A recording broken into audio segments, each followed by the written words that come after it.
Last couple of weeks have raised a number of legitimate questions about Special Counsel Robert Mueller's investigation into Russian collusion. A number of members of the investigative team over there have been exposed as intense Democratic partisans. Now, President Trump's lawyers have accused Mueller's team of improperly seizing transition emails without bothering to supply a warrant or even a subpoena. They just took them. Mark Stein is an author and columnist, and he joins us now to put this in perspective. Mark, can you just take things? Well, apparently you can if you're a so-called independent counsel. I mean, I should come the unassimilated foreigner with you here, Tucker, and say that I don't think there should be a 2.5-month transition between governments, which is unique to the United States in the developed world. And it makes no difference anyway, because the Democrats in the Senate slow walk everything. So here we are a year later, and all the deputy assistant deputy undersecretaries at every department are still all the Obama guys anyway. So if it's meant to give you time to staff the departments, it's a waste of time. But in this case, it's particularly relevant because the transition was used by the outgoing administration and the permanent bureaucracy to set up their destabilization of the incoming administration, the Trump administration. And I see no reason at all why a guy who is supposed to be investigating Russian interference in an election that took place on November the 8th should be able to seize effectively an incoming government's entire confidential communications between each other in the period after the election took place. That seems to me entirely unwarranted by Mueller.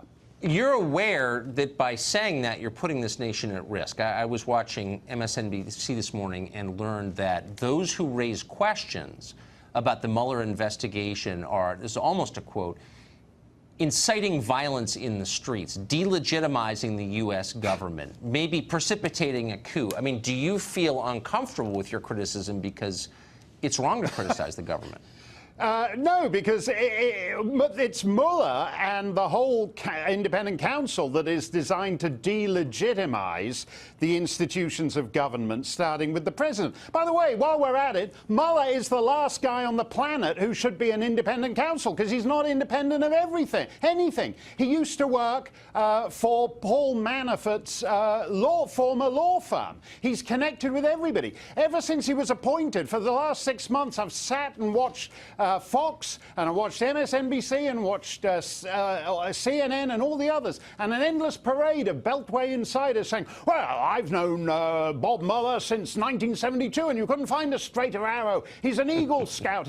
And that's exactly why, whether or not that's true, that's exactly why he shouldn't be independent counsel. He's not independent. He's the insider's insider. But just to go back to that point about destabilizing everything here, Tucker, if you take MSNBC at their word that this guy is a straight shooter doing a credible job, for it to carry conviction, if you're going to investigate the guy who won the election according to the rules of the election, you better be seen to do it in as clean a way as possible. You don't do it by appointing psychologically weird people who think they're somehow top super secret agents who've been put on earth to save the Republic, like this Strzok guy. You don't do it by involving people whose wives work for Hillary Clinton's Oppo research team. You don't do it by hiring people who went to Hillary Clinton's non-victory party on November the 8th.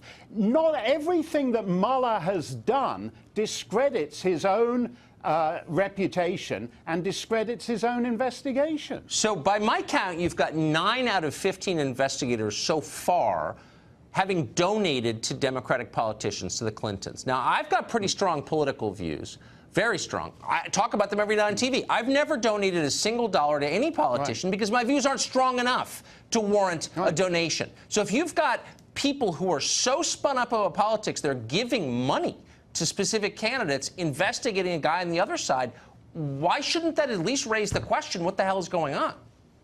Well, exactly, because look at it this way. Mueller can't win now. In fact, the country can't. The tragedy is that the country can't win. Let's say that Mueller finds Trump guilty of something.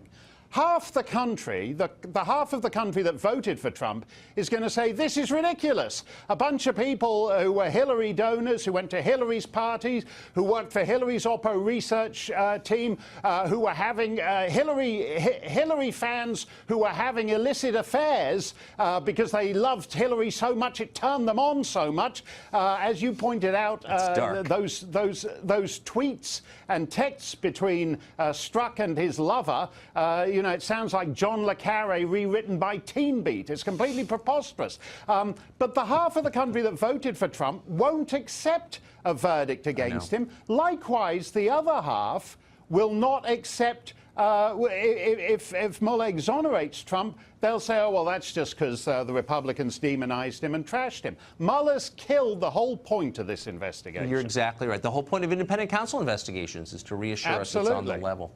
Mark, thank you for that, as always. Thanks a lot, Tucker. Sorry I got worked up about it. I love it.